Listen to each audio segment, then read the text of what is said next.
Hello दोस्तों, स्वागत है आपको हमारे YouTube चैनल पर। दोस्तों, आज की कहानी है दिवाली की रात और साया। आज दिवाली है, ज़्यादातर घरों में दिए जल चुके हैं। बच्चे नए कपड़े पहनकर पटाखे जला रहे हैं। हर तरफ पटाखों का शोर हो रहा है। लोग अपने अपने घरों में लक्ष्मी गणेश का पूजन कर रहे हैं। वातावरण में धूप अगरबत्ती की सुगंध फैली हुई है। ताजे ताजे गेंदे और गुलाब के फूलों की लड़ियों से एक भीनी भीनी सी महक मदमस्त कर रही है। सुंदर सुंदर रंगोली, वदनवार लाइट और मीठी मीठी मिठाई की महक दिवाली का मज़ा दोगुना कर रही है।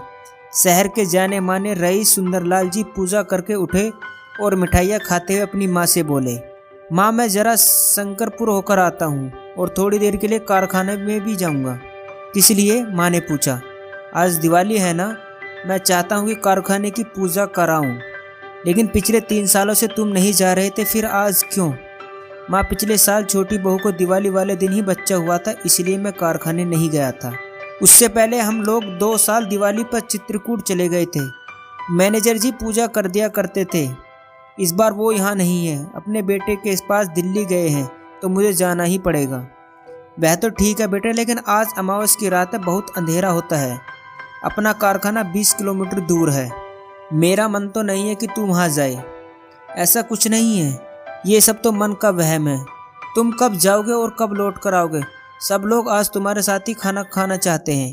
इतना बड़ा त्योहार है, एक काम करो, खाना खाकर ही जाओ। खाना लौट कर खा लूँगा। अभी 9 बजे है, मैं 10:30 बजे तक आ जाऊँगा। वहाँ पर सब लोग मेरा इंतज़ार कर रहे होंगे। मैंने सोचा था कि दिन में ही पूजा कर लूँगा, लेकिन आज दिन में मेहमान आने के कारण मैं नहीं जा पाया।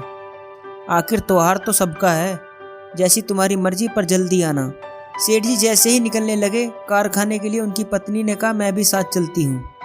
सेठ जी ने कहा, तुम क्या करोगी? पर घर त्योहार मनाओ, आतिशबाजी चलाओ, बच्चों के साथ मजे करो। लेकिन भाभी नहीं मानी।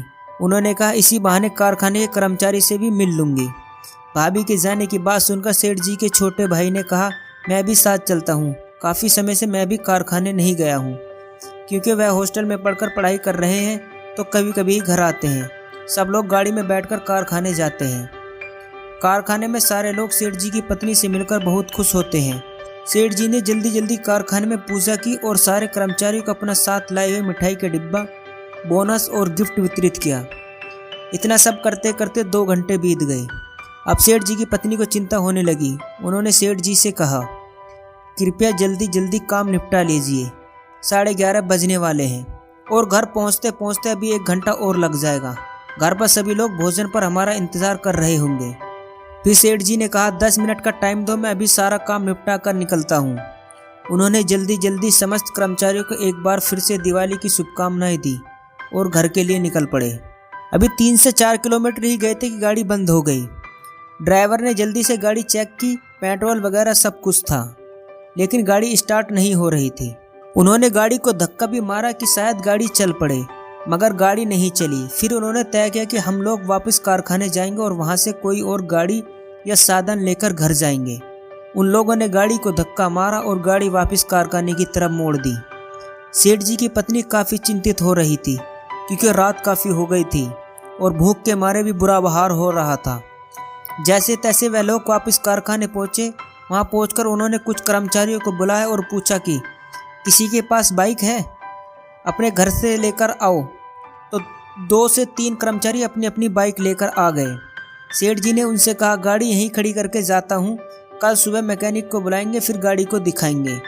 कुछ कर्मचारी बोले कि हम आपको घर छोड़कर आते हैं। सेठ जी ने कहा, कहाँ तुम लोग पहले मुझे छोड़कर जाओगे, फिर वापस आओगे, सारी रात ऐसी ही निकल जाएगी। हम 5 लोग हैं, 2 बाइक पर निकल जाएंगे। ये उस समय की बात है जब ना तो फ़ोन का साधन ही ज़्यादा थे, मोबाइल तो दूर की बात। वह लोग बाइक पर बैठकर निकल पड़े।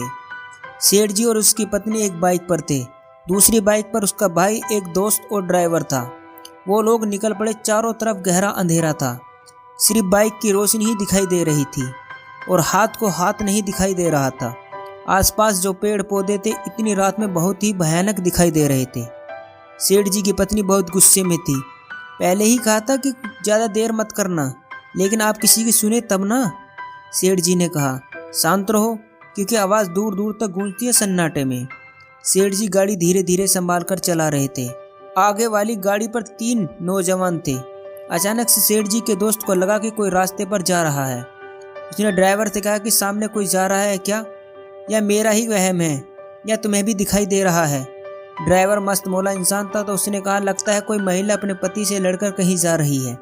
सेठ जी के भाई ने कहा इतनी रात को, आज त्योहार के दिन कोई कैसे किसी से लड़ सकता है, त्योहार तब प्रेम और सौहार्द के लिए आते हैं।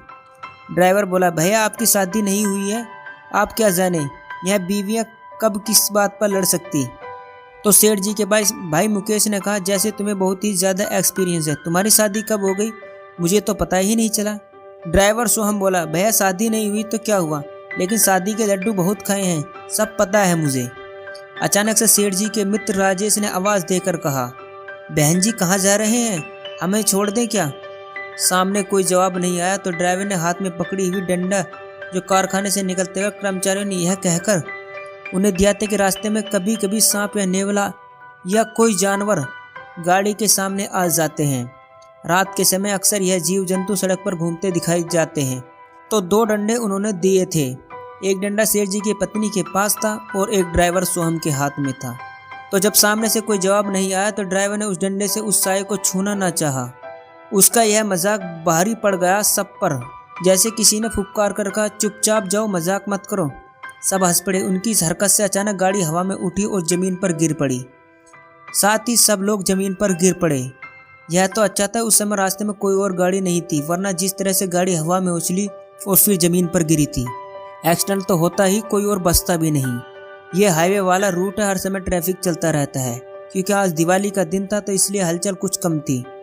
सेठ जी जो दूर से देख रहे थे उन्हें चिल्लाकर कहा चुपचाप बाइक पर बैठ जाओ, हनुमान जी का पाठ करना चालू करो और रुकना नहीं, और जोर जोर से हनुमान बाबा की जय, हनुमान बाबा की जय चिल्लाने लगे, क्योंकि वह हनुमान भगवान के बहुत बड़े भक्त थे।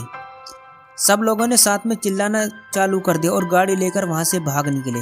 सेठ जी ने चिल्ला चिल्ला कर कहा अगर किसी का अपमान हुआ तो हमें माफ़ कर देना, हमारी मंशा किसी को भी कष्ट पहुंचाने की नहीं है।